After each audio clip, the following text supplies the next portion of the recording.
Good morning, folks. Welcome to episode 51 of Something More Than Gibberish. Today, I have the pleasure of featuring James Rencher, or better known as Sir underscore Lawrence underscore poet. James is a frequent writer who posts on Instagram. His pieces are always tender. They touch on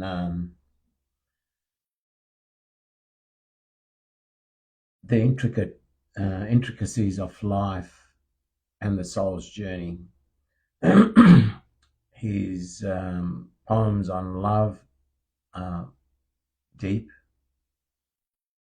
but in a very gentle way. That's very digestible. I have had the pleasure of featuring James on the open mics and heard him recite his work and had a few discussions with him. So really looking forward to getting to know more about the man through this feature on Something More Than Gibberish. Now, James is in the room, so let's bring him up and get into this.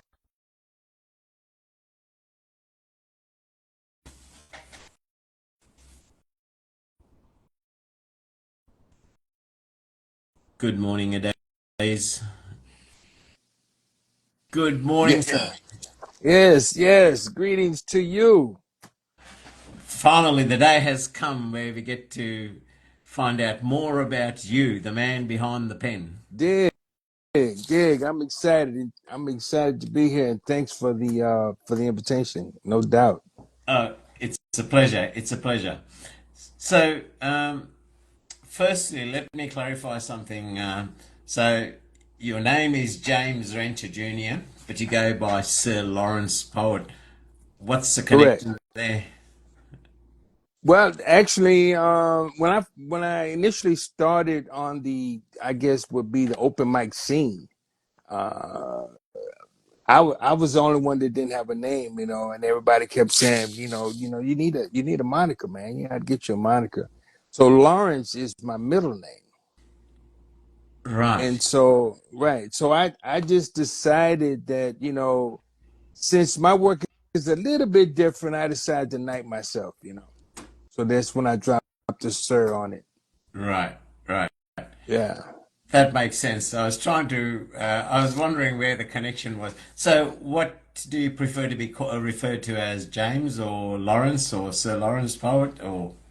Sir Lawrence Point or James. I mean, it just depends on the setting I would Yeah, assume, and it's interesting because when I first started out using that moniker, and then later this this uh, this this song person came up with the same name, and then there was another person that hit the media scene that was also using the same name. So that's when I added Sir Lawrence, added poet to Sir right, Lawrence.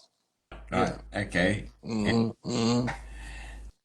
Now, you've been writing for quite a while, what, since 2000s, early 2000s. So that's getting on to over 25 years, which is a fair stint. What led you to pick up a pen? That's interesting. I tell this story often because I initially hated poetry.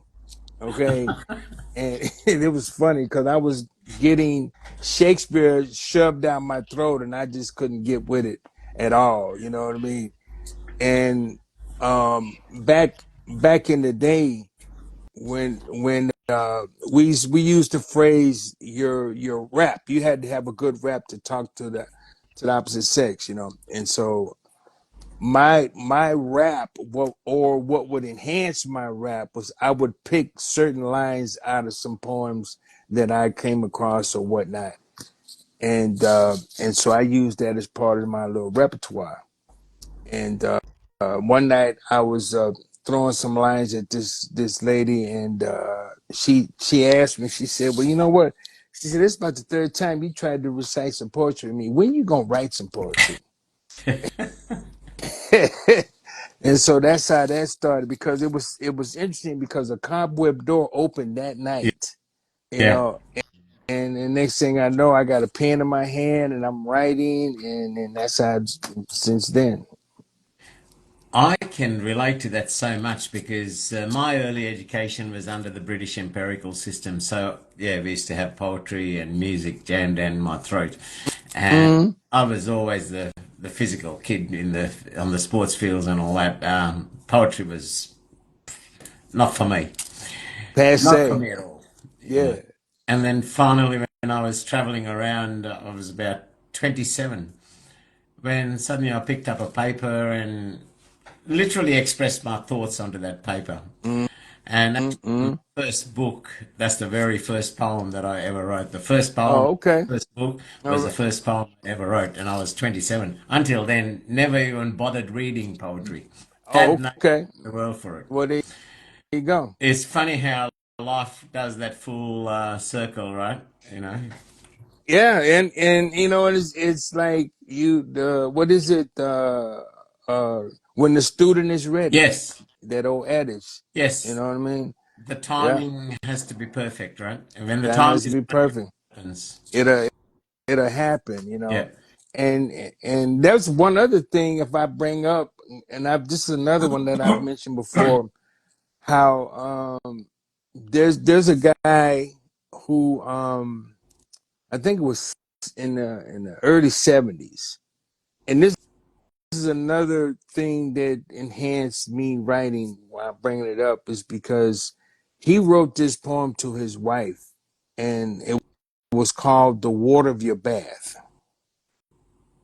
And that poem, and I think this was like mid to early 70s, and one of her friends convinced her to send that poem to Essence magazine, and they printed it in their Valentine's issue, and it was a huge hit. In fact, you can even Google this poem today.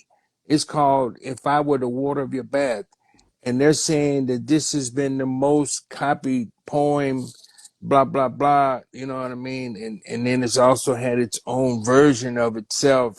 But anyway, and I used to use that poem too. If I was the water of your bath. That's. I hope you get to hear it sometime, maybe. Yeah, yeah. I see if I can what, because I have my version of it, you know what I mean? And but if you Google it, the original version will come up, because some of it wasn't my language, so some of the parts I took out, Yeah. But anyway, yeah, yeah, yeah. Now, you've had quite a colourful sort of exposure in poetry since you did pick up the pen. I mean, you used to feature throughout the city of Houston in Texas. Uh, Mm-hmm. um, that's an amazing start. Want to tell us about that or your experience? Actually, yeah, because it's in fact it's interesting because I was in Houston at the time, okay, and once I got a taste of the poetry scene because of the open mics, and I wanted to get my own exposure, and then it's also interesting. There's a guy, he goes by Black Snow, Yeah. and yeah, and he started this group, and we used to go around the city. And what was interesting about him, he made sure the poets got paid, and that was almost unheard of in a lot of Mm. circles. So like if you were appearing at the location or whatnot, and he would give you money off the door if you were the featured Yeah. poet.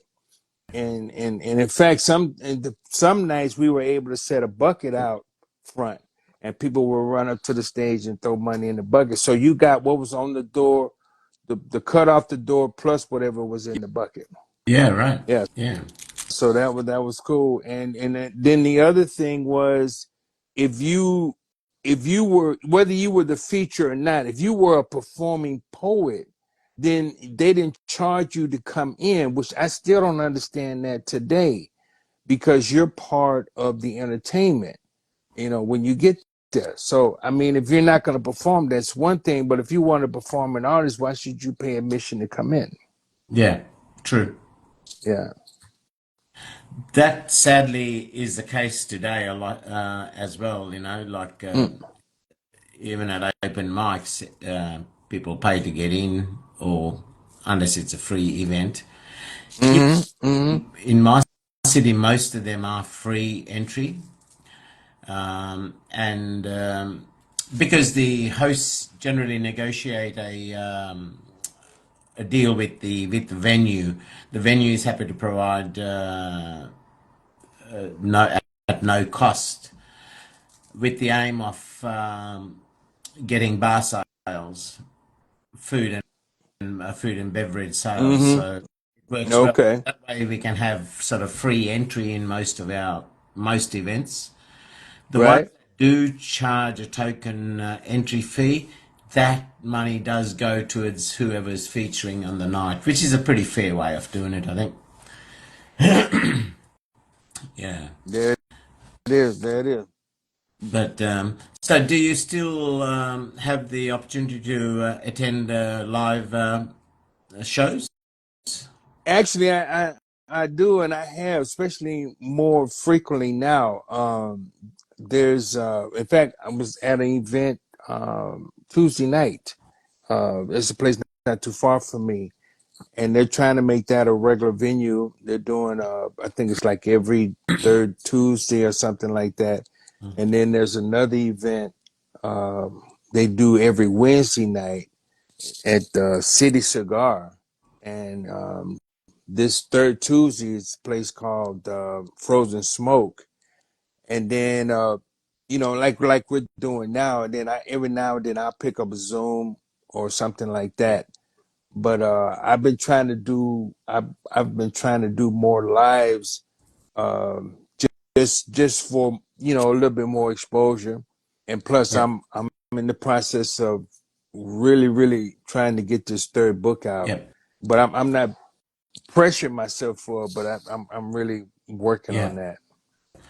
Because you're in Atlanta, Georgia now, right? Exactly. Yeah. Hmm. You you brought up your books. Tell us about your first and the second books, and where people can get that, and the journey to the writer to actually publishing your work. Yeah, and I initially I went through Amazon, okay, and I did that mainly because to accelerate the process, and it was less out of pocket, but at the same time understanding that that's also a penalty or a price for that, and I it was my first book. I was very excited about it, and um I would say to anybody who's interested in or looking towards publishing a book, take your time. It's not a rush, because you have to appreciate this is something that has your name on it. So be careful trying to rush it out, you know. And I would also say that the book is not finished until it's printed. Yes. You know what I mean? And then proof, proof, proof, and then proof again, and then proof again. And And not before you even you cannot proof it too much. I have to stress that. yeah. You cannot prove it too I much. love the So title of your first book, When We Meet, Poems of Love. yeah. That's an awesome title. Yeah. Yeah, and I did that because I all the pieces in there or central pieces or love pieces like that. And uh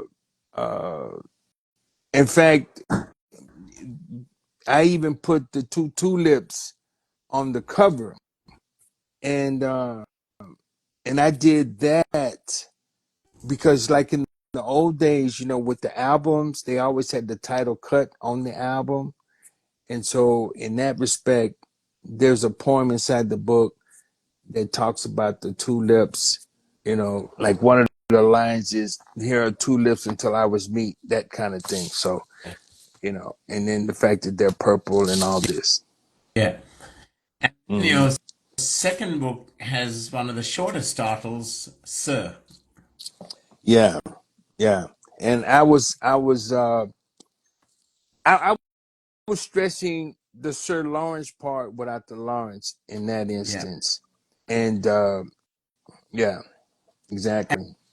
And Because did you branch with that one? Did you go down another avenue where you started to look at cultural awareness and so forth? More than rather yes, I had than love. exactly. I did more of a mixture with that. Um, like you said, cultural awareness. I put a little sensuality in there just for Mhm. flavor, but a lot of it was conscious and cultural awareness mainly. Yeah. And then I also did a to try to break up the monotony. I added photographs as well, Yeah. and then I threw in some quotes and a couple of short stories. Just to kind of round the whole thing Yeah. off. Yeah. Mm-hmm. So, um, and fully understand if you want to keep it under the covers, is the third book going down another separate avenue or? It no, it's gonna be a same type of mixture, and this, in fact, this time I think I've added more, more of the natural order of things in this next one coming up. I offer a lot of that because I just I went deeper into the zen of things. I even started the chanting, and I think we have gotten so far away from the natural order, and it's really catching up with us. And not to mention the fact that I feel like we're really going through a major transition at this point. This is why the weather's not the same. This is why all these other disruptions are happening, because this is like the fifth dimension. We're moving into Aquarius. And so I think that's why you're seeing a lot of different things. We're experiencing fall weather in the middle of summer Yeah. kind of thing. So that's one indication. Yes. But even in the human mindset, from the era of the Industrial Revolution, we moved into the Mm-hmm. technological era of technology. Mm-hmm. So within the Industrial Revolution, there was a lot of blood, sweat, and tears, and Mm-hmm. then technology to make things easier. And I wonder if, and this is just my summation, as things got easier from the Industrial Revolution to the era of the technology, Mm-hmm. and now we're going to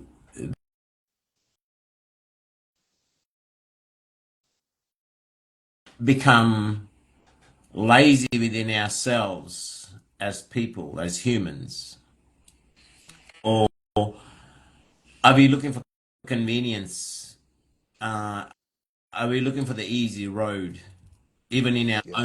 own growth? Right.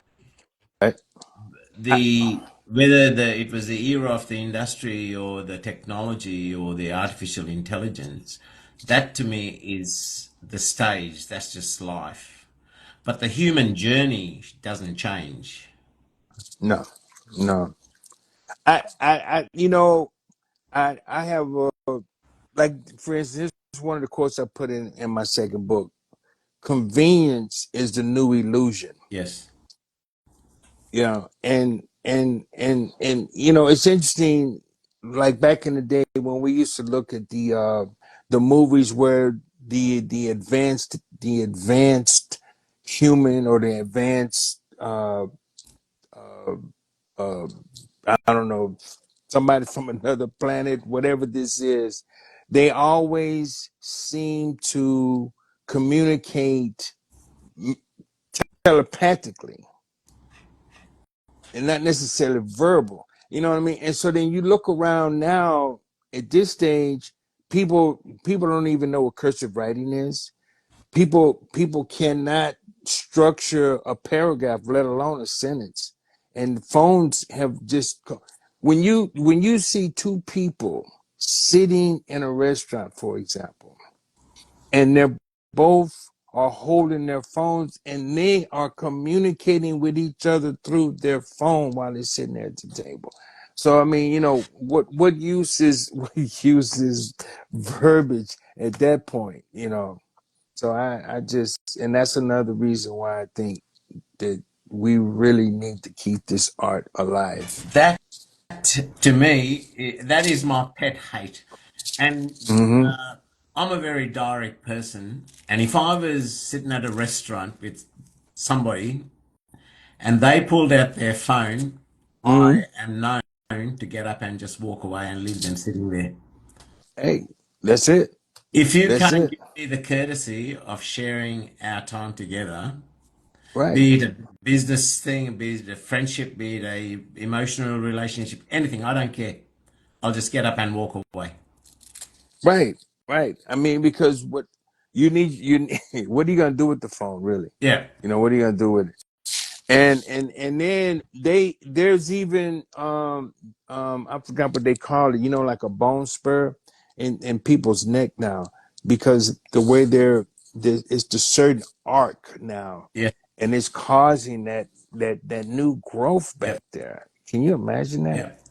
And then they talk about the dirty electricity we don't see that's coming behind the walls, not to mention what's the Wi-Fi doing to Yes. us. So it's pretty serious out here.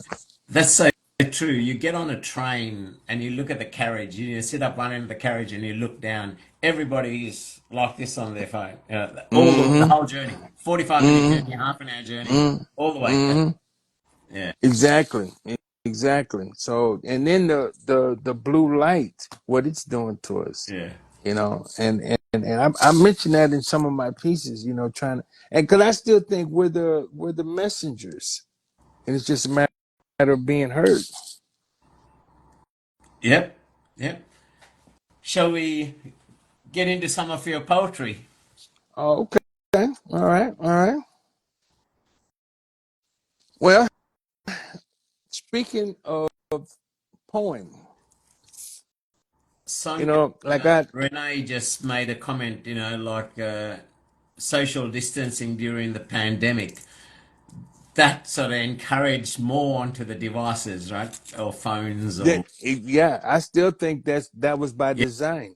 Yeah. You know, that was by design, and it's interesting because that proved how much control that we are under.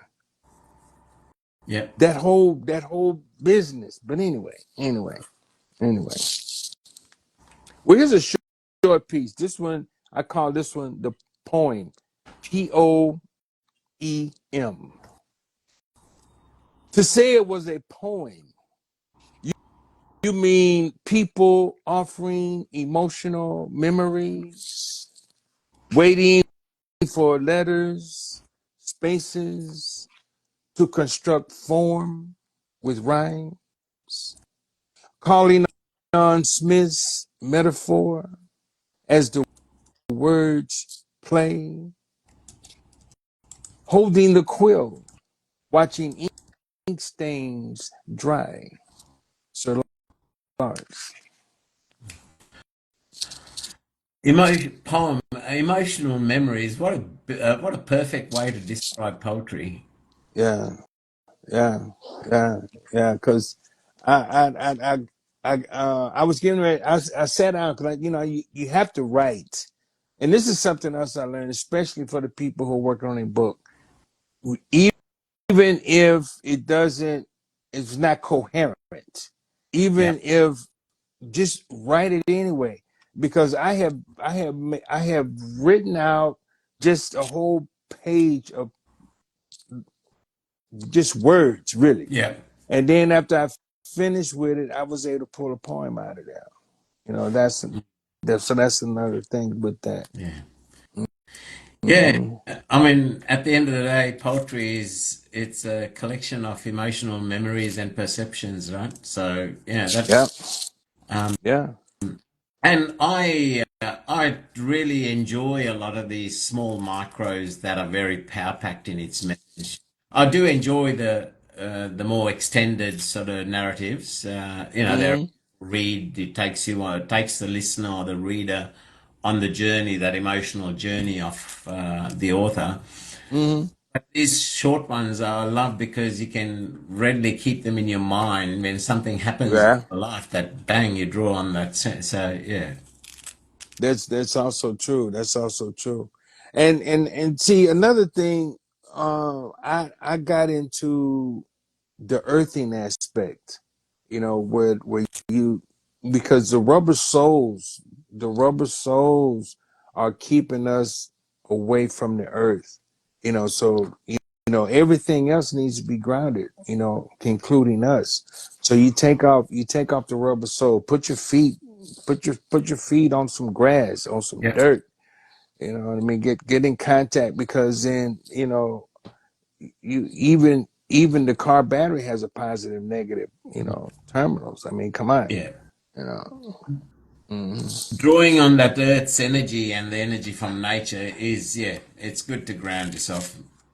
Good to ground yourself, So, and then you wonder what's wrong with us, because when we were coming up, a lot of these things that's going on right now, they were Yeah. unheard of, you know. So so we need to go back. I know people whose kids hardly go outside to play. I Every, can't understand it. Yeah, I remember when we didn't want to come in, yeah, and in yeah, fact, in some cases, you couldn't anyway. yeah. I still remember out there digging worms, going fishing, playing sports outside. And we only All came day in when the street lights came on and it came got dark on. because you knew That's true. dinner on soon. Yeah, I heard a young lady. She said we used to stay out. We used to stay out so long. When you came in the house, you smell like pennies. Yeah. Yeah. So that's and we were cut different. I don't know what these folks got going on now. Uh, that's. I think it's the to me, and I could be totally wrong here. Two things. Number one, um, the way the economy has gone literally needs two people to work, both parents to be full time employment. That's true. So we come home, and it's almost like we feel guilty because when you get home, it's a rush to get dinner on, get the kids homework, Mm-hmm. and Mm-hmm. Mm-hmm. while you're cooking, get them on the TV or an iPad or some device, Mm-hmm. electronic, Right. while we cook, and then it's have dinner. Kids have shower and it's off to bed because they got school the next day, and Mm-hmm. you're prepared. Mm-hmm. It was almost like the disconnection of that family time, This is so true. and then weekends with both people working, you're doing your normal household chores, shopping, cleaning, whatever. Again, the kids left to their own devices. There wasn't, Left to their own yeah, devices. yeah. Whereas I remember on a weekend or something like that, my dad was in the police, so he was a bit limited even on weekends. But Mm-hmm. we would be always doing things with mum, or if dad was home on the weekend, doing things with dad, whether it's going down Right. the beach and having a swim out to the reef, or whatever. Right. Right. Yeah, Yeah, because I came up military. Both parents military. So, for that duration, my father basically ran the house like the barracks. So we were we were under some really strict stuff, man. It was pretty crazy. We used to have white glove inspection and everything, man. As Denise just said, it was boring to be indoors back then, right? But And boring. The, here's a little secret. When daylight, like in Australia, we're a very outdoorsy type culture, right? and with our weather, it's very conducive to great weather for 3 quarters of the year. Mm, And as a child, and even now, when daylight savings goes backwards and it's sort of dark at 6:30 in the evening, mm, I mm. actually get depressed for a couple of days, for a week or so. That's I actually feel really low mentally. Where as soon as right. daylight saving comes around, bang, I'm up there because I'm thinking, oh yeah, I've got time. I can go and Yeah, hang out in a beer garden. I there can you go. There friends. you go. Yeah, yeah, I know it's the truth. This is the truth, man. But it's so everything is so different now. It's because remember the TV will go off. The TV will yeah, go off at 10 o'clock. It wouldn't stay on all night. You know what I mean? And then, but anyway, all that stuff, man. And see that's we're locked. yeah, yeah. We are locked, man. I, I'm still so much in that very outdoorsy type mindset.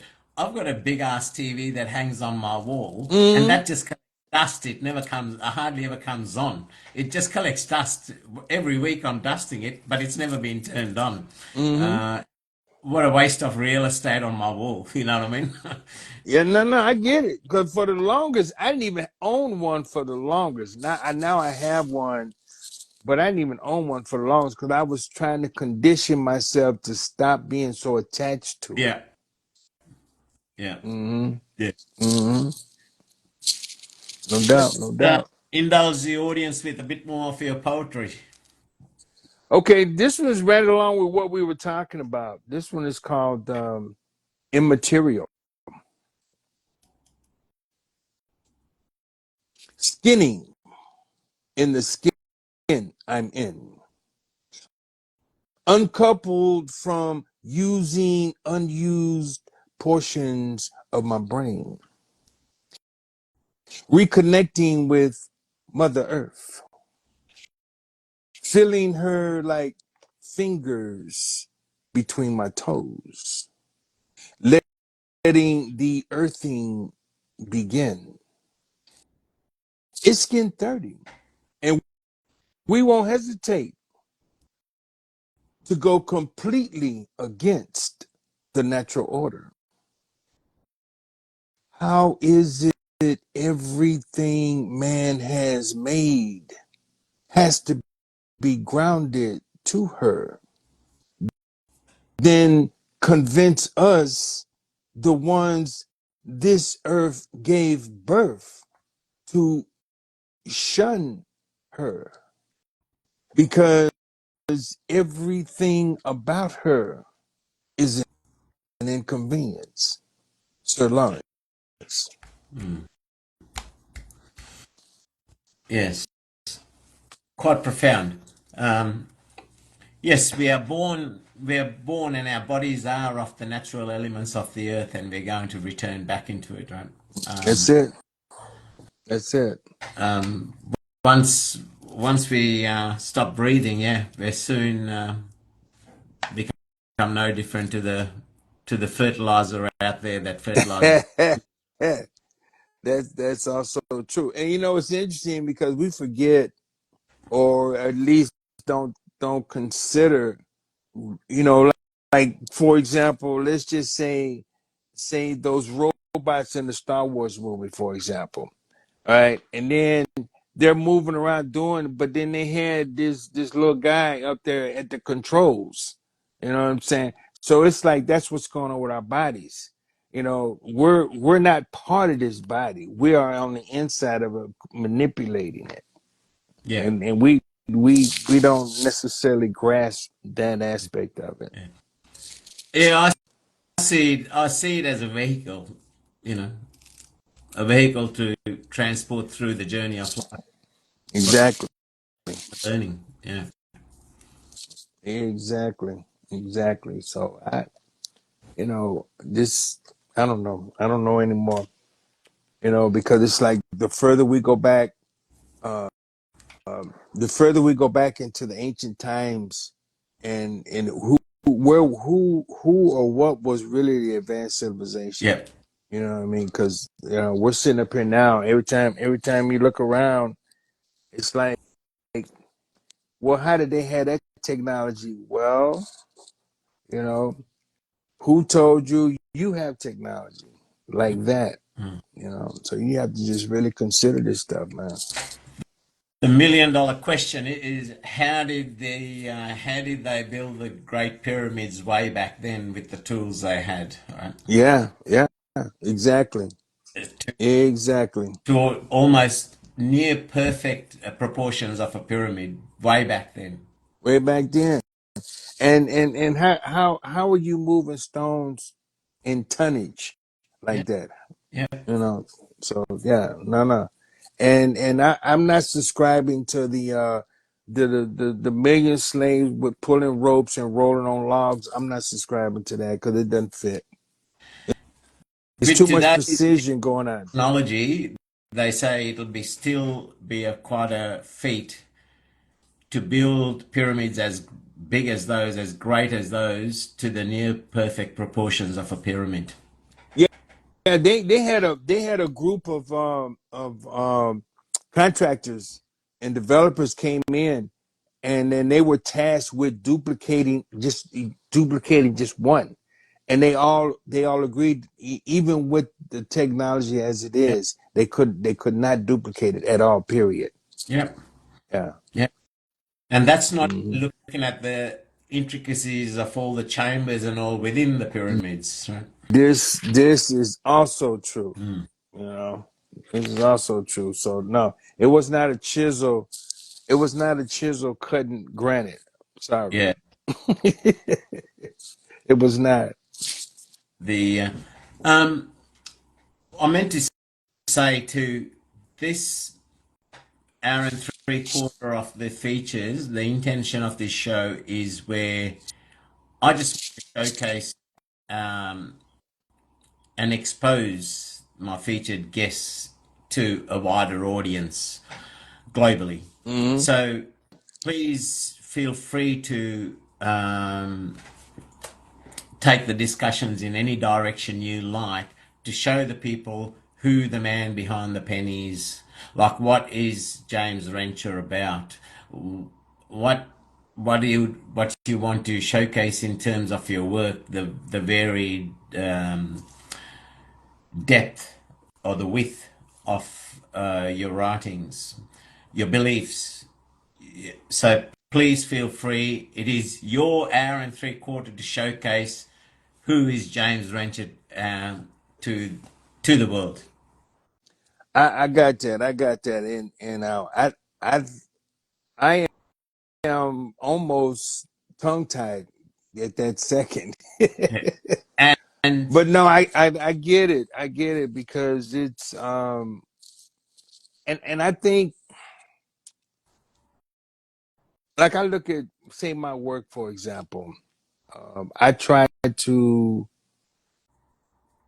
try to write in a way that causes you to think, and at the same time delivering a message. Because I think, because I say this all the time, us as poets are messengers, and because of metaphors and because of the word play, we're more apt to deliver the kind of message that needs to be delivered. And because I had a friend of mine tell me one of the reasons why he doesn't necessarily care for poetry is because, say, you go to a poetry set, and when you leave, you can't remember what you heard. So that's kind of like there was no real basis to what you were listening to. And I get it a lot of times because I know, and this is another thing I try to do too, because it because of the background, because of what's going on in your mind, because it might not hit you that night. You know what I mean? But it will hit you, say, Wednesday after you went home and came back from work. a scenario, a situation, this kind of thing, and then it helps you to get past that, or it makes you, take another look even at yourself. This is what I try to bring across in my writing. Yeah. The Also with this, besides, because each different in different parts of the globe, there's preferences in which social platforms they have access to. Like for example, Mm-hmm. a lot of the subcontinent, it's YouTube. We got sort of here in the Western world, yeah, we're exposed to your Instagrams, your Facebooks, your YouTubes, etc., everything. As well as there's a lot of people, because they don't have the time to sit there and watch things, they listen to podcasts. So these features, I post them besides on Instagram, which Mm-hmm. I'll add you as a collaborator so you can share it on your own page. I also posted on YouTube and also create a podcast. Again, I will send you those links and you are free to use them any which way you like. So I try to reach as wide an audience as possible Mm-hmm. in showcasing the featured guest. Yeah. So So, in terms of the poetry you want to recite and so forth, it's all your choice. You just go for whatever you wish you. okay. Now, You know what? I was thinking. Go ahead. Go ahead. go ahead. Go. No, Sorry. no. I was thinking about yesterday. I heard something, and I wrote this piece a while back, and and I said I was going to recite it tonight because of it's what it's saying. You know, I call this piece the false narrative. You know it's a lie. Then tell you we are going to put that same lie in a box. You ask what will happen to the box. We tell you how nice the box will be wrapped, and you will receive it in the mail. You say the box looks too good to disturb the wrapping. We remind you just past wrapping and still inside the box is the lie. And you say, as long as the box stays unopened, everything should be all right. So, Lawrence. What what was the driver behind that piece? What was the event that inspired that? Well, for example, all the lies, the so many things that we've been told, a lot of history has all been we've been misinformed with that. We can go deeper and say for example, the slave narrative that has been uh, overpriced. Let's put it that way. You know, uh, and it just so much history has been not accurately stated, and that's why I wrote that piece. Hmm. Hmm. Well, even as much more recent than the time of the slave era, um, particularly in the US, the Vietnam Mm-hmm. was Yeah, some of the big yeah, propaganda lies and rubbish that was ever dished out to a population, yeah, right? yeah, exactly. By not just one, but three people in power. That's exactly right. Johnson and then Nixon, Hey, and, hey. and their partners in crime stitched at the arseholes by the hand of the devil himself, like Kissinger, Ara, Ooh, like ooh, you said a mouthful that time. uh, and that was not pretty recent. But herein is where we have the power, and again, this is just my perception. Mm-hmm. If I'm exposed to a lie, Mm-hmm. what that does is gives me the the opportunity to rise above that lie, to learn Mm-hmm. that. I've never avoided anything. I like to face everything head on. Mm-hmm. And look, if you even stretch as far back as biblical times, there was a lot of injustices back A then. lot of injustice back There's then. injustices now. But Mm-hmm.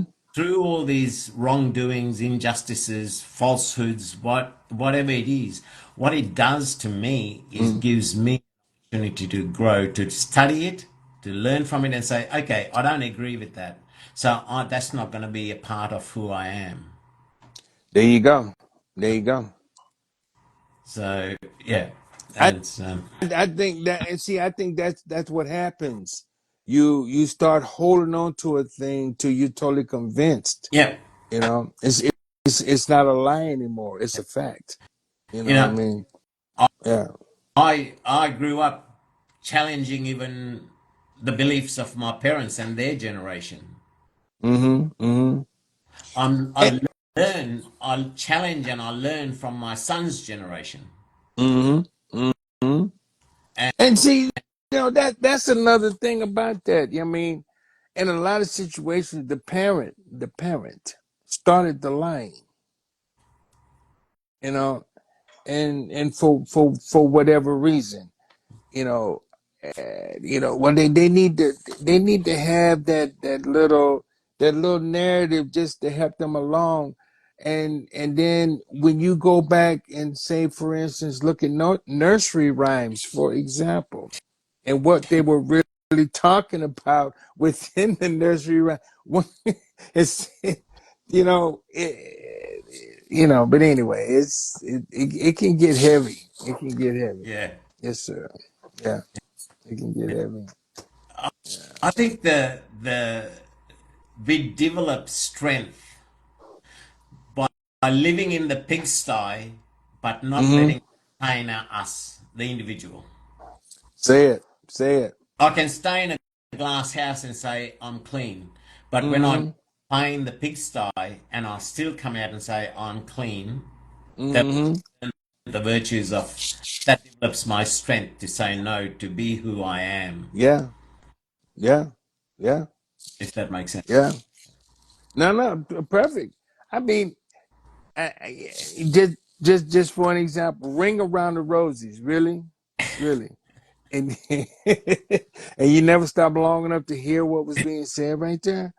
You know, because for the longest, but then why not?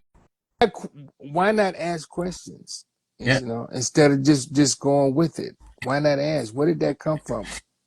You know, because let me tell you something. I used to have a cake business, and in fact, I used the same moniker since it was already out there, Sir Lawrence's Cakes. All right, and I remember one year I, because it was based off of pound cakes. I had several different types of pound cakes, and then as I went along, I would add like the red velvet, the chocolate, and so forth. And then one year, I decided to add the carrot cake. Okay, and so I needed a advertising push for it, and so I did a little spoof with the squirrel and the rabbit were arguing. Okay, about I mean, I'm sorry, the squirrel and the duck. The squirrel and the duck were arguing about the rabbit, because the about the rabbit laying eggs. And so, in the heat of the battle, the squirrel told the duck, "You're just saying that because your eggs are blue."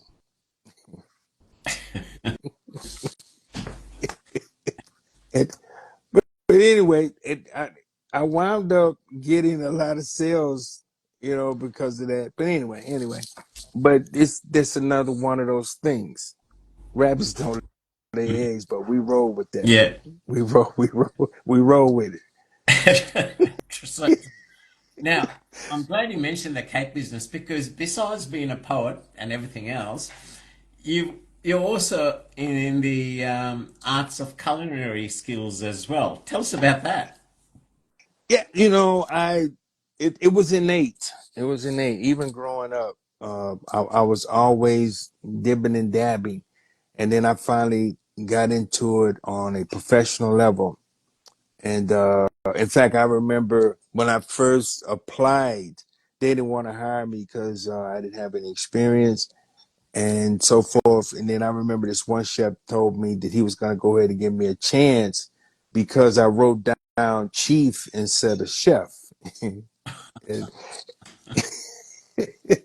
only, but I stuck it out. So I did eight. I had 8 solid years on the Marriott, and then I went and started catering. And one of my sisters asked me to cater her wedding. That's how that Wow. started. And I wound up getting two bookings from her. Actually, I did the bridal shower, not the bridal shower, and then I actually did the wedding reception, and I got two bookings from that, and then the next thing I know, I was full on. Then I brought in a buddy of mine, and then we were Southern Palette, and we basically did office parties and weddings, and it just took off, and then it got we spun off for that, and then we started doing like sandwiches and flavored water, fruit cups. I think we had 4 different sandwiches, fruit cups, and um, what was the other thing we had? Uh, Flavored water. I said that already. But anyway, we it was that thing took off so fast. It was like we were on a rocket. Yeah. You know what I mean? And yeah, and so and then finally let that go, and then that's when Sir Lawrence's Cakes came after that. You still doing that, the cake business? Now, periodically, someone will call me or someone will ask me. In fact, here just yesterday, I was asked to cater a birthday party, so that came up. So periodically, I hadn't completely hung up my spurs, but a situation will come up. I did uh, last year. I did a Christmas party. Um, catered the whole thing. So and then I do a cake order here, a cake order there, like that. It wasn't like I was at first. So and I had a motto. There are cakes that you eat, and then there's cakes that you experience. Yeah. Um, I don't know if it's the same for you, but when the kids were home and things like that, I mean, now I live by myself, so I Hmm. don't put effort into cooking. But when I was with the family, on days off, particularly, I used to enjoy cooking. But I'm one of those people when I cook, things got to simmer and I take care. I can't, within a half an hour get something on the table, right? Hmm. So Hmm. while I'm doing that, which sometimes, like dicing up your carrots, and I'm one of those people, I've got to dice everything finely, not coarse and chunky, right? So while I'm doing that, it almost gets me in like a trance, and I actually get lines of poetry while I'm actually cooking because I That, almost into like a meditative sort of state. that's right. Yeah. That's And then right. while things are simmering, I'm quickly scribbling down my thoughts. So, they sort of, well, might not work for everybody the same, but for me anyway, that because No, in no, no. my day job, my mind's racing 100 mile an hour. There's no room for any poetic lines or contemplating life to come in. But then when I'm cooking and doing chores like that, which don't require a lot of mental thought other than time and patience and love, yeah, I get a fair bit of poetry come into my head then. And that's interesting too because we're so. I, I, I'm in the process now of reading this book. It's called Golden, and it's talked about it's talking about how much noise that we deal with con- continuously, and how that's affecting our lives. And it's so much so that they were talking about a test that they did where they had this soundproof room, and then they put people in the room, and then they couldn't stay in there because when it was soundproof, because of the outside noise, but the inside noise of what's going on inside their bodies is what they was able to hear. Like your breathing, like your blood flowing through your veins, et cetera, et cetera, et cetera.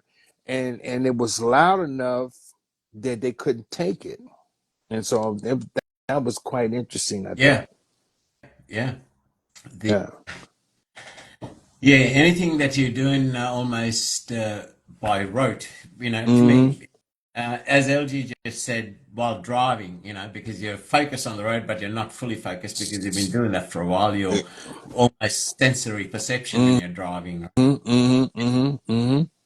and and for me, the shower, because I like my long hot showers at the end, Mm-hmm. and while I'm there, as I'm thinking about my day, poetic lines come in. But of course, both when you're driving or when you're in the shower, you don't have a pen handy to scribble your lines, right? You don't know. You just a lot of times you do not. You Yeah. do not a lot of times. But yeah, as a matter of fact, I'm gonna find that piece. I hope I got it lined out. Where I talked about the silent sounds of silence, Oh and wow, I feel alone. I need to find that piece. I hope I got it right here. My guest last at the last show was Tom DeSaro, and he is very disciplined. Every day, 7 days a week, he sets aside 2 hours just to write. He'd wake Oh up early wow, to do that. That's what we should be doing, right? that's But what we should be doing. That's the truth. That is the truth. Dang, I can't. I don't have it lined out here.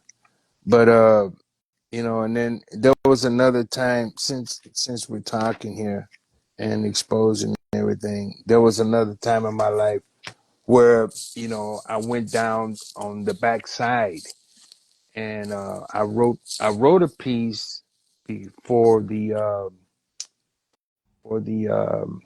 um, just to help someone, you know, like a public service, and uh, I call it's a piece about dope. In fact, that's the title. You ready? DOPE. Delusional option people envy. I guess it would be envious not to find the diamonds in the sky like Lucy did, or take a trip of a lifetime and not remember where you went, or like Richard, who didn't know he was on fire but thought the fire was chasing him.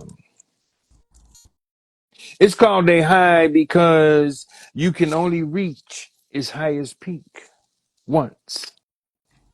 The term dope comes from us being illusionary in the hopes of, like having a dream that's so good and seems so real to the point of awakening.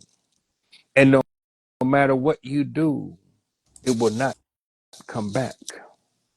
Our bodies have a built in governor that works automatically, along with a one time use clutch that has a manual override switch. Some of us use the clutch to chase the white horse that always seems to be at a distance, while others use the manual override switch to reach the point of no return. Drugs are the captivator, intimidator, hallucinator, regulator, and some you treat more carefully than a baby. They will take you places you wouldn't normally go, make you discuss all the pre flight plans and crash landings, but not the cruising altitude. They will talk to you through others until you are convinced. Then you start selling what you own just to get a fix. You know, they were free at first. They will make you talk to a paper bag, suck aerosol out of a can, ask the question, do you get wet? Or say, wipe your nose because of the powder they left. Put you on your knees and test your will. Make you lose all humility, but want more still. Then sometimes they make you take a look at yourself, and the grace of God reels you back in before it's too late. Certain Mm. hearts. Mm. That's powerful. That's powerful. Yeah, yeah, Yeah. that was one of the pieces, man. That line, take a trip of a lifetime and not know where you went. So, Ain't that the truth? and Ain't that the truth? having a dream that seems so real. Yeah. Yeah, ain't that the And truth? the thing is, after a while of living in that space, Mm-hmm. I find so many walk around in a real delusional sort of state. You know, they fancy themselves as so much more than what they are. That's true enough. And I always like to see myself as an empty glass so that I can absorb lessons Yeah, that offers me every day and yeah, learn. If yeah. I know something, even in a business, in work, even if I know a subject, say 80%, I'll always pretend Mm-hmm. like I know that only 40%. Because the minute I think I know that 100%, I shut the door to learning. And through Yeah, the yeah. journey of the drugs, I find people going walking around in these delusional states thinking they're much better than what they are. Because they live Mm-hmm. in a dream, they haven't lived, they're not living in life. No, no, not at all. Yeah. Not at all. Not at all, man. You know, and not to jump around, but like you were mentioning, like I heard this quote. The guy says, when you're cooking, especially people learning to cook, you know what I'm saying, Mm, to really cook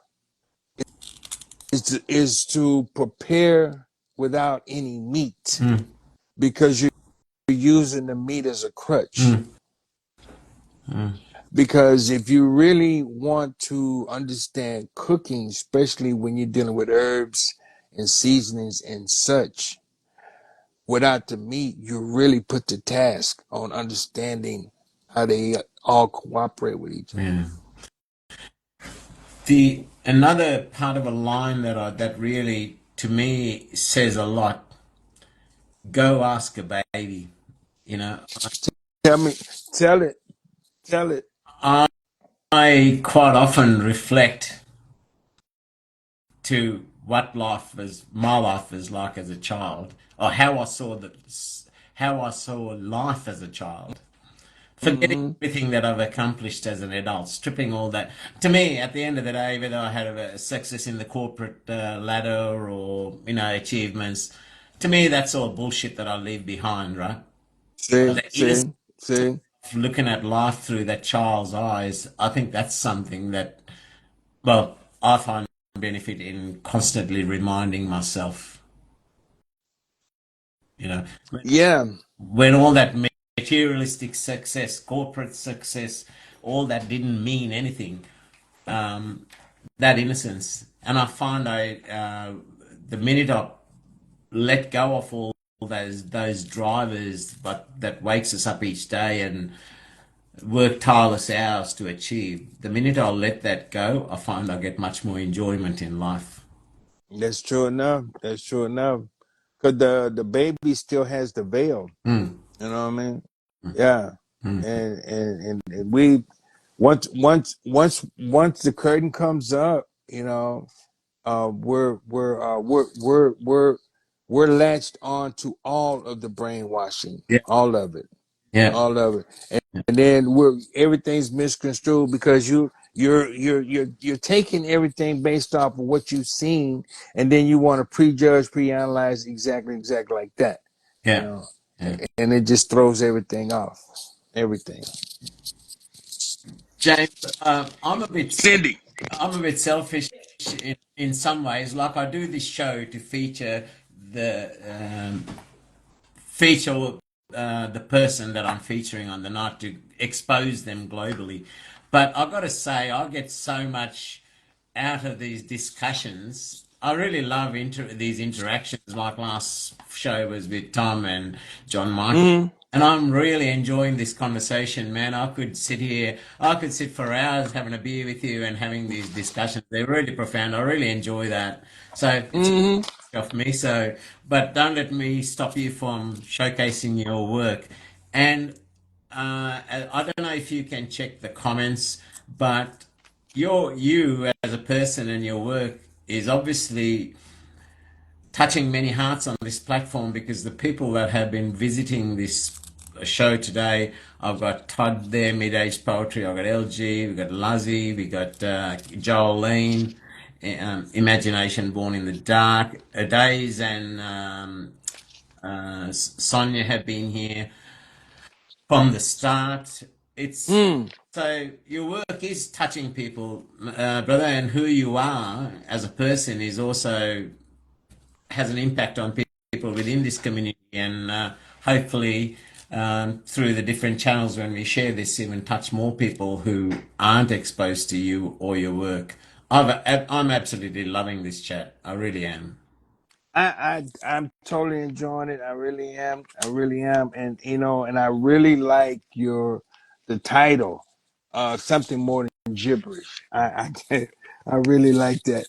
I really I've do. got a I really do. my or a co-founder of this show, Gemini Fox. She actually came up with that name, and that hit me straight away because, to be honest, 80% of my day I'm surrounded by gibberish and bullshit, right? And Exactly. so Exactly. Exactly. yeah. Exactly. Exactly. So yeah. I was trying to find that piece, but I don't see it, that gummit. But I got some other ones lined out. I just don't see that particular one. the while James is looking for his work, Todd, LG, Denise, Days, Sonia, thank you very much for all the support. Because as I say each week, um, your comments and your attendance is what helps the featured guests to showcase more of themselves and to give more of themselves. Because it's hard to look at a wall and talk of yourself. To really, It your support it is. comments make the show, and help the featured guests to give so much more of themselves. So thank you. Uh, Yeah, no doubt, no Tom doubt. here every week, Tom as well. It's awesome. The support that you give the guest each week is so appreciated. No doubt, no doubt, man. And like I said, I'm a fan of your show as well. And I tune in, when I can. Sometimes my schedule doesn't allow it, but when it does, I'm in. Okay, here it is. I Thank just you. found it. 13.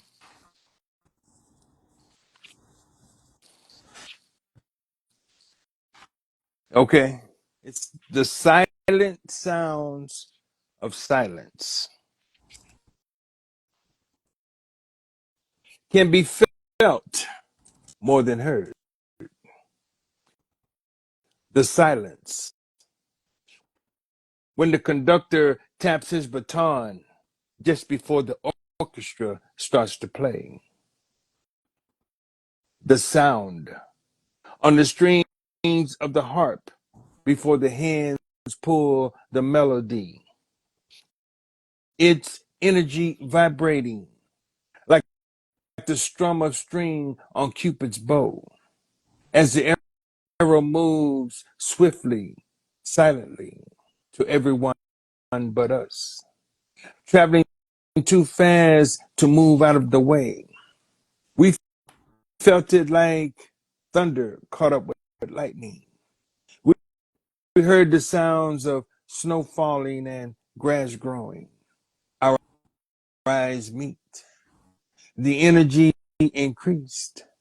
We started vibrating within a higher frequency, causing everything to move in slow motion.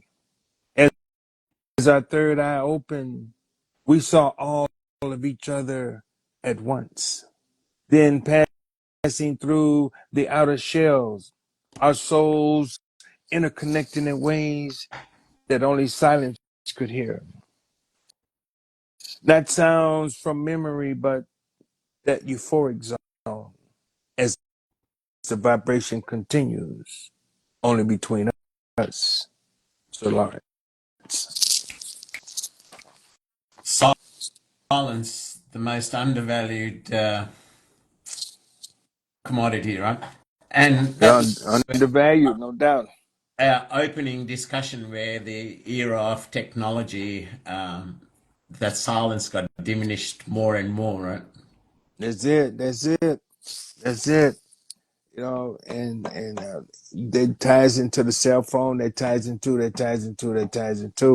and that's another thing that they brought up in that book. That's a very good book, by the way. Yeah. It's yeah. The, It's, as technology evolved and was made more accessible, you see 5-year-old kids now on phones, tapping away. because once you hand them that phone, Yeah. it's over. Yeah. It's over. It's over. But yeah, so I just I was on I participated on this male panel one time, and uh, it was five of us, four. It was four of us, and we were fielding questions from the women in the audience, and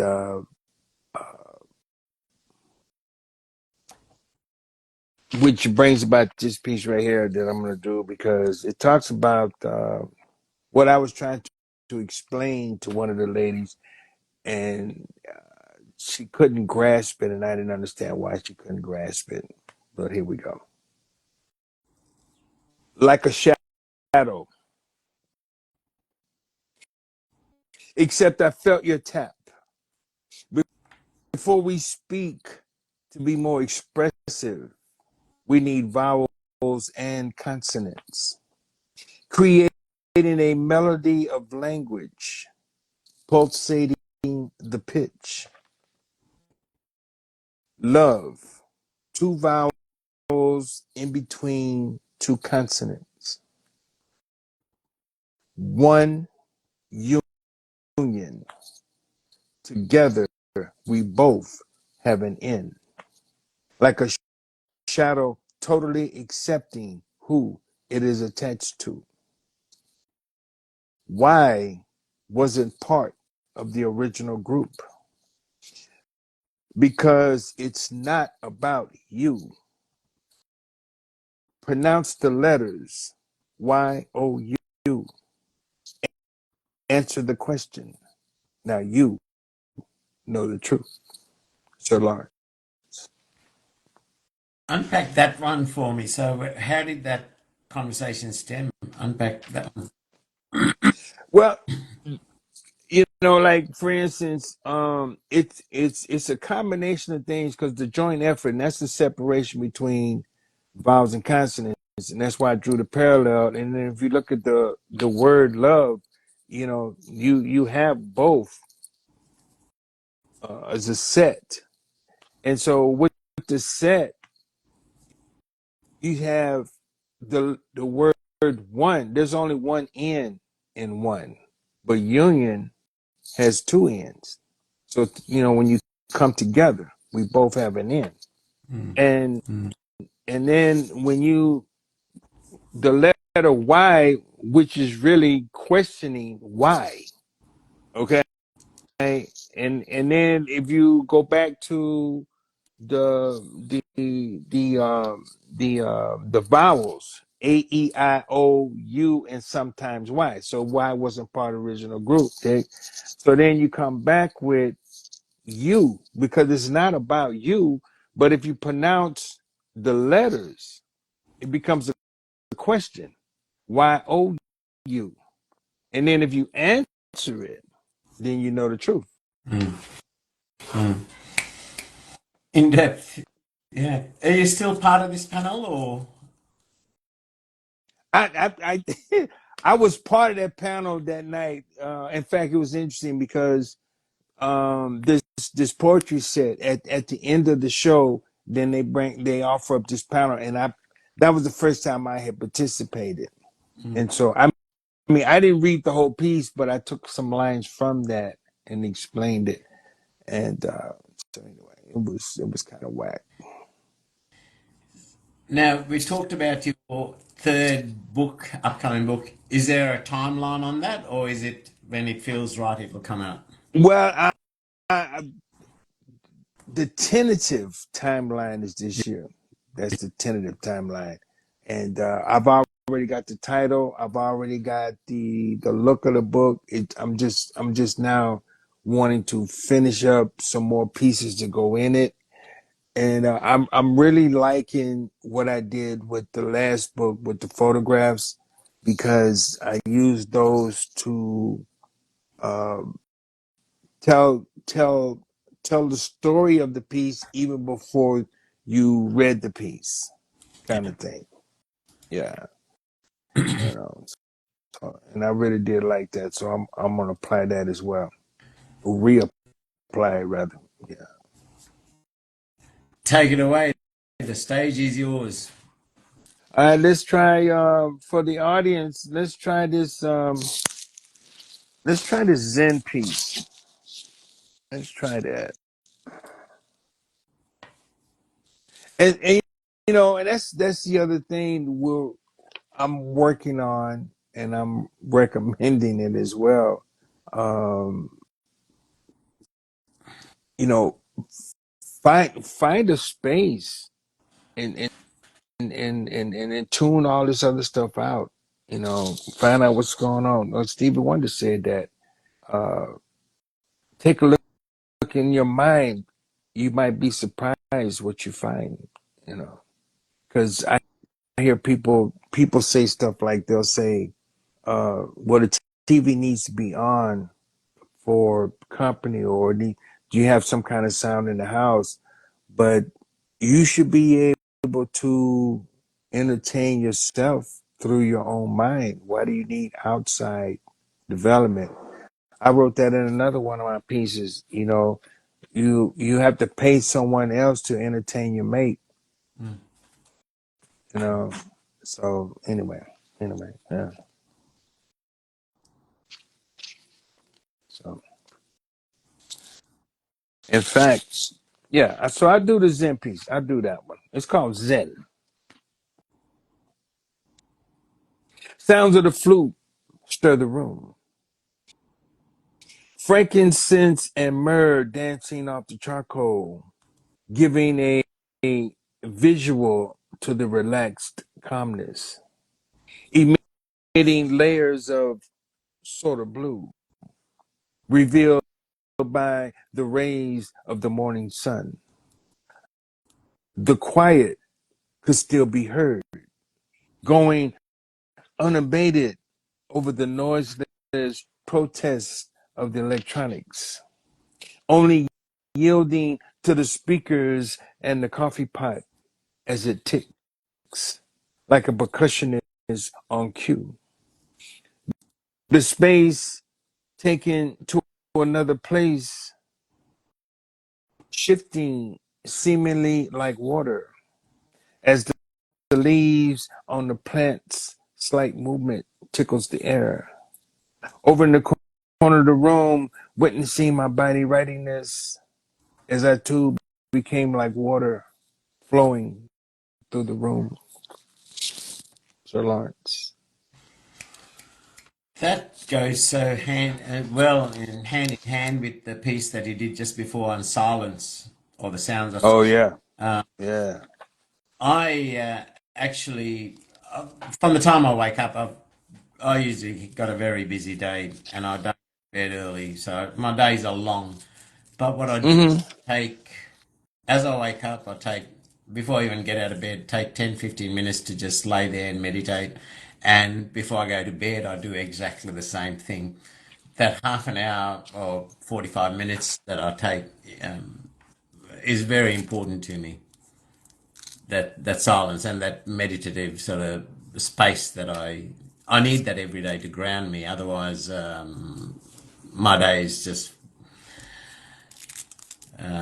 on the go all the time, mentally active, can't sit still. So I can really relate to those pieces, both those pieces, the sounds of silence and the one Zen. Because, Mm-hmm. and Mm-hmm. the thing is, for we look for Yeah. stimulation. Everything's all expensive, but these are so free, right? Just to take time out for yourself costs you nothing. Not a Just thing. sit in a park and just enjoy nature and find that bit of zen costs you nothing.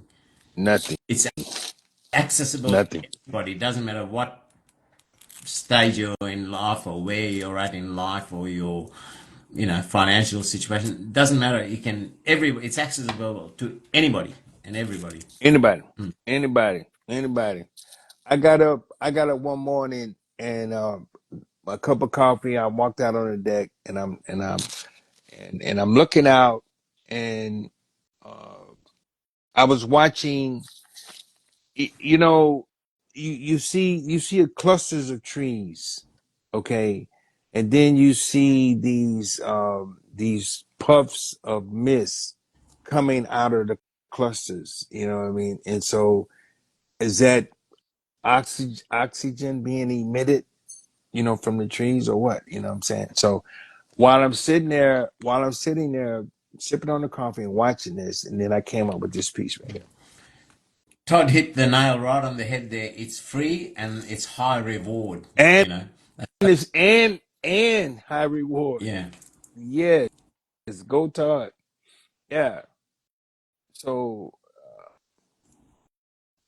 the morning sky touches the tops of trees. Clouds named Cirrus and Stratus create a depth of field as the sun starts to slowly look over the horizon, creating shades of blue with hints of orange and red. Working with another named cloud, completing the textured effect. The birds have already offered Don the encouragement. People taking over with their cacophony of sounds preset to the Wednesday work week. Trees looking like green naturals, all but going unnoticed as clusters emit misty fog like bags of oxygen with each exhalation, providing the fair exchange while asking for a hug. The sun's rays separated, filtered through other named clouds, like spotlights of energy, another exchange as the cycle of air, clouds, and trees continues to be told. Sir Lawrence. I love how you relate so much to nature. Because Right on. we are of nature, right? We are, believe it or not, we are. All we gotta do is go back to accepting the facts. Yeah. If we could just go back to accepting the fact, man, Jeez.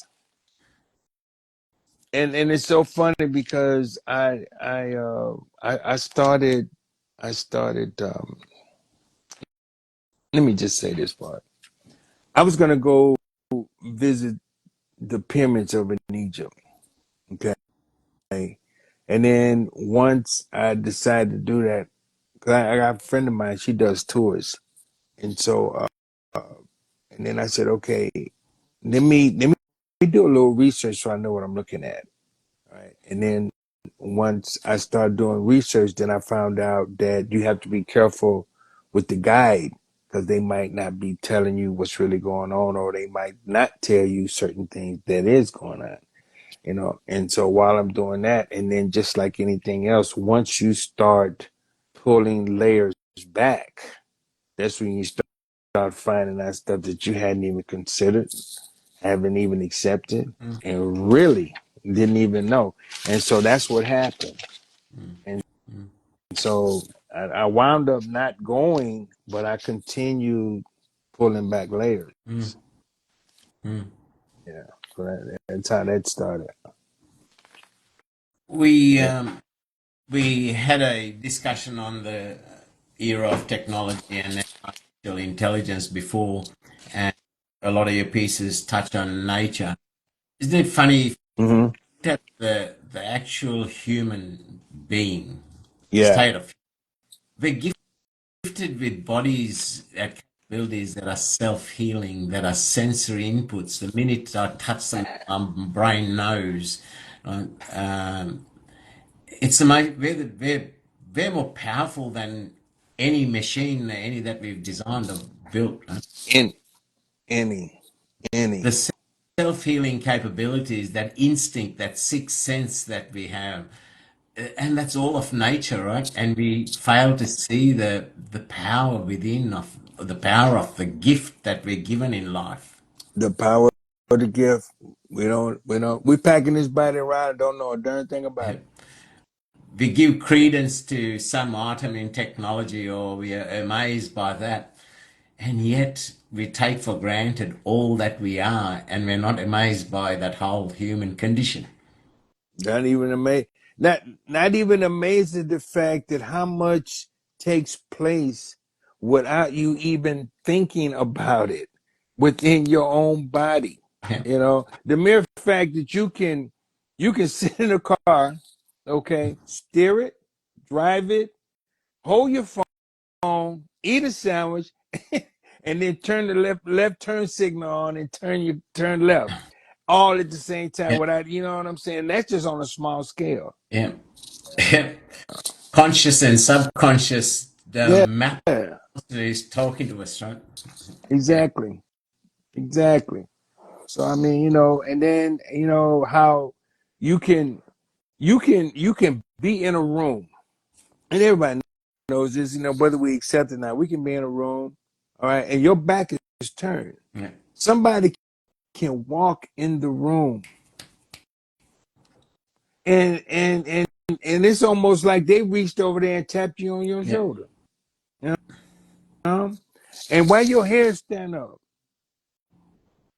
You haven't even seen this person yet, but your hairs are standing up. What's up? yeah, yeah. As Den- And that's just on a small scale. yeah. As Denise just said, our hearts beat all on their own. We don't doesn't need instruction, right? Don't even need instructions. Oh, wait, here's a look, ready?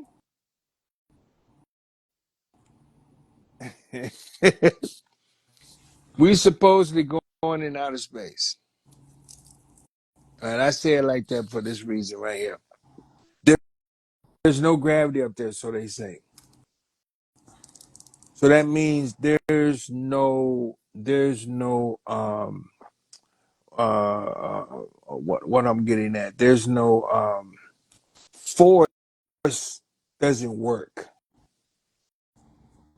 So then the question becomes, how do you blink? Hmm.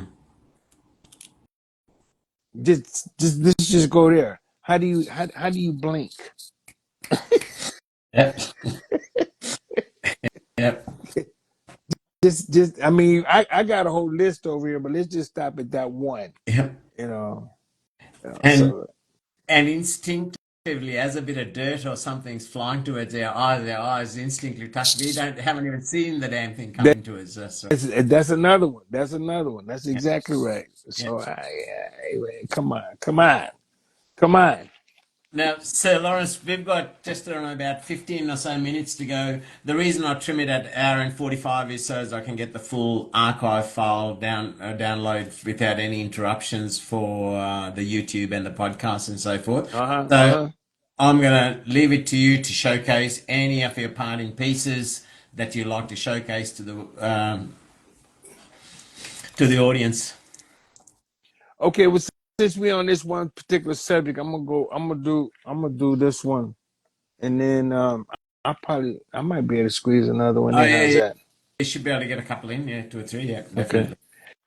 All right. How about this one? Driven from God consciousness. He said, "Your God made that. Try mine. It's better." Then, with a coveted animosity, decided foods with seeds are an inconvenience. Growing plants without soil is chic. Synthetic clothes, rubber soles. Which one needs to be grounded? The wearer or the maker? Plastic foods without the nutrients. Taste buds tricked. No waste, just constipate. Through the looking glass, exploring the depths of the universe while debating who was here first.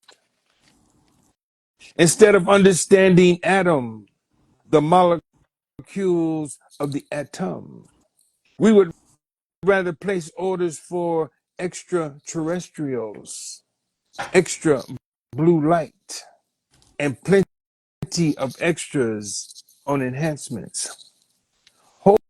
Hold the natural order, load up on those extras, ride on those magnetic waves, making sure to microwave, topped off with plenty of that dirty electricity we don't see.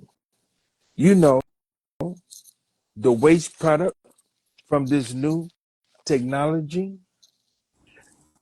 telling us they cannot go back to the moon while filling Mars with condos, depleting dopamine receptors, changing DNA codes, offering robots and clones. Who could tell? But then, why should we think about that? Mm. Mm. Sure lies. Yes, food for thought. Definitely a lot of food for thought. Sing. So let me see. How about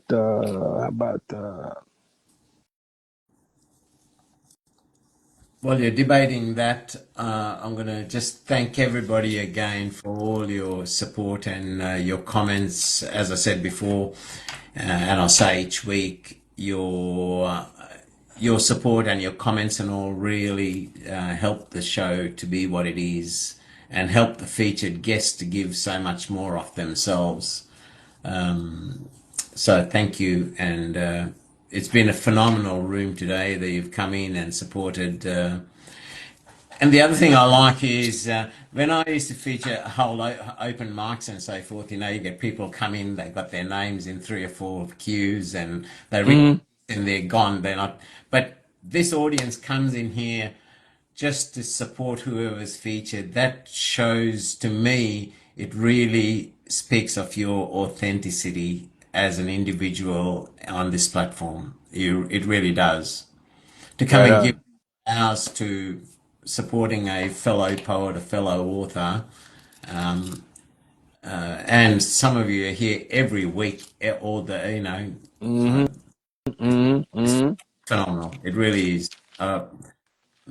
It it gives me that incentive to keep doing this You show as well. keep doing the show. Exactly. Exactly. And I also want to thank the audience for the support too. Much love, much love. Thank you so You've much. had Yes. all the big guns are coming in the on the platform coming today, Sir Lawrence. That really does speak of how well you're accepted and cherished within this platform. Right on. Right on. Right on. Um, I do one more here. Let me see. This one is called the subject verb play.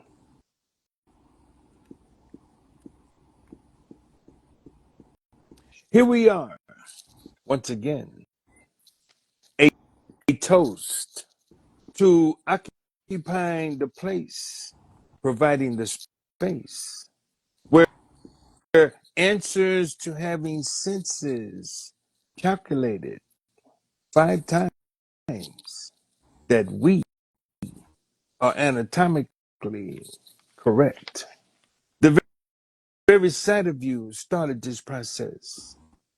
Hearing patterns of your footfalls in my memory got me leaning in closer so the message delivered will be uncut. As I breathed you in, noticing your fragrance didn't override your freshness. Taking in another breath of you, I counted the many ways I could kiss you. As the vibration came across my lips, the universe was one. You closed both eyes as your constitution created a solution to this simple reverberation of, do you want to fool around, Sir Lawrence? Mm. I could. You know, I love the like. I love your work, and then the cadence in your recital as well. It just draws you in. I forget where I am for a minute. I've got to remind myself. Hey, hang on, you're running a show. how about the show? Drawn into it. Right? That's great. Well, thank Yeah. you. Thank you again. Thank you so much. Yeah. But it's this one I used the definition and wrap the poem around it.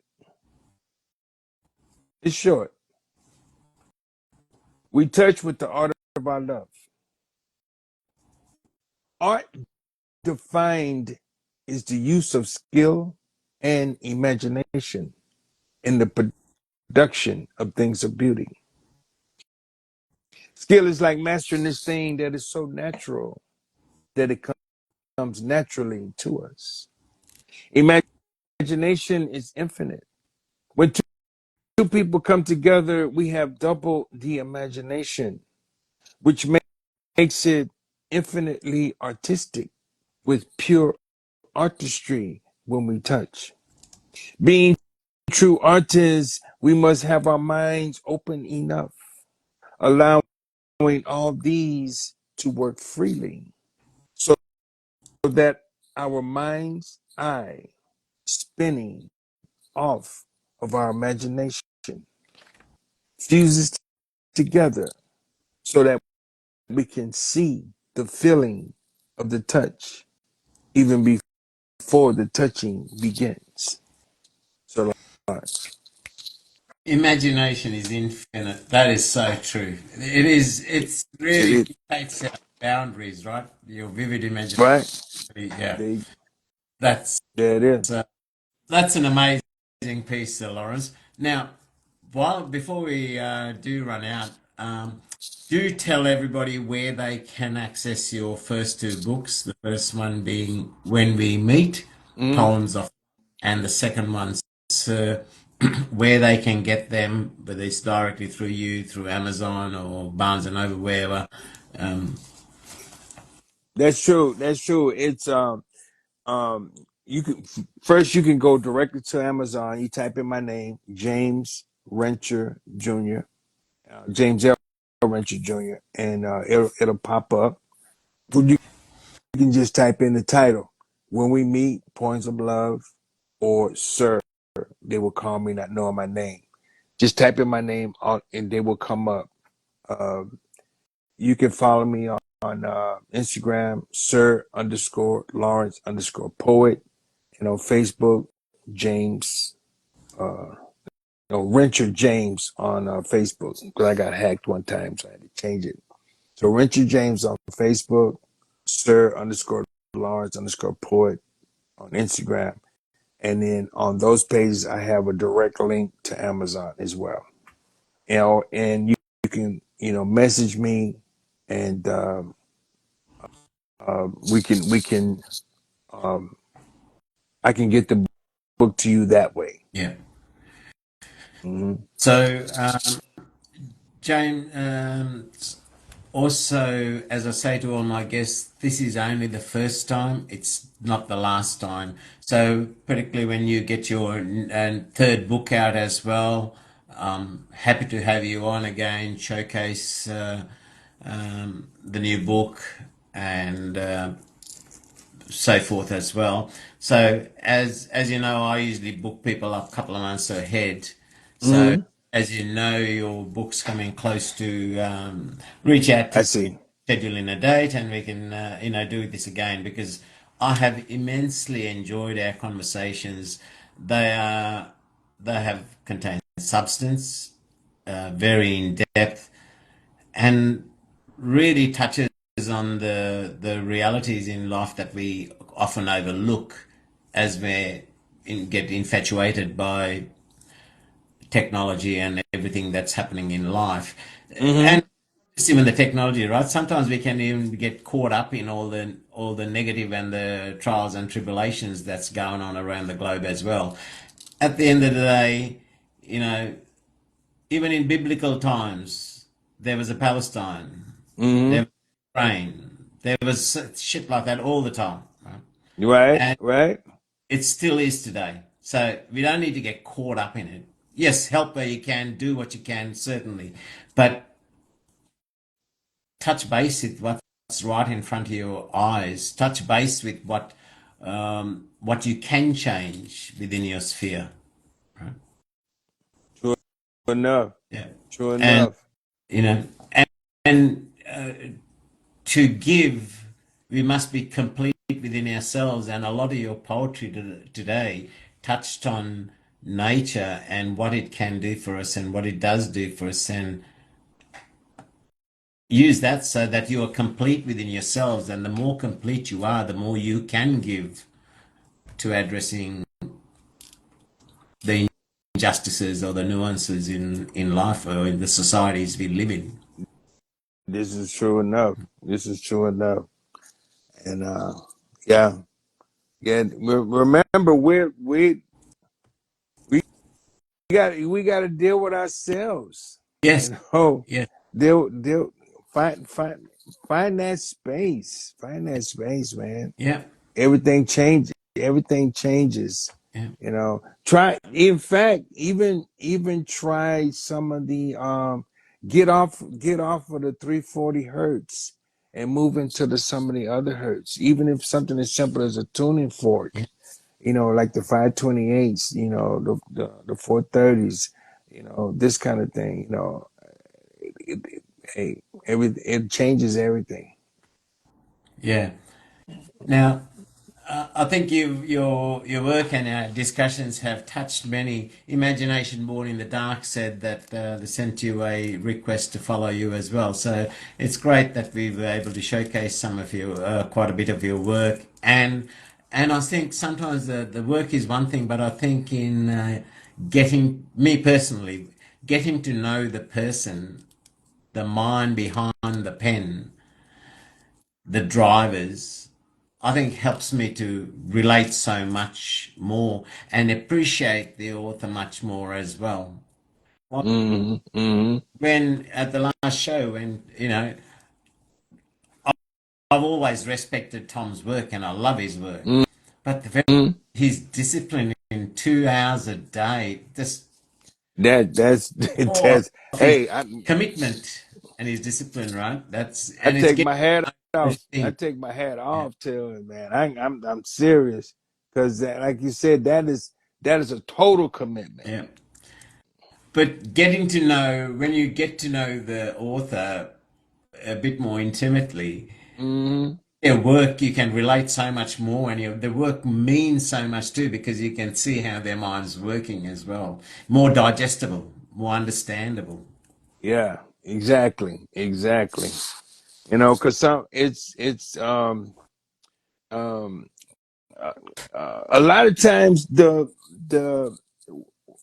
what the author is conveying doesn't always get grasped Yeah, necessarily, and uh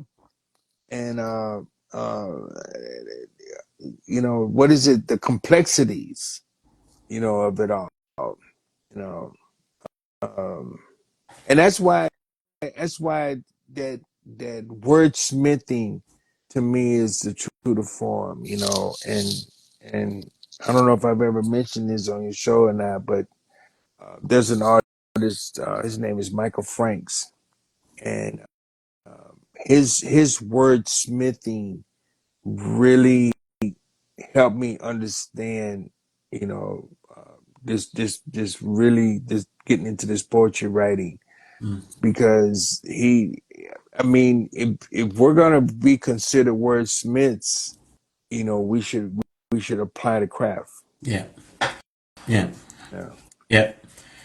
So, Lawrence, thank you very much for agreeing to feature on the show. It had to say it's been a pleasure is an understatement. I have fully enjoyed these couple of hours that we've spent, and Adaze, Denise, Tom, Sonia, thank you for your support right through the show and each week. Um, you are troopers. You really are.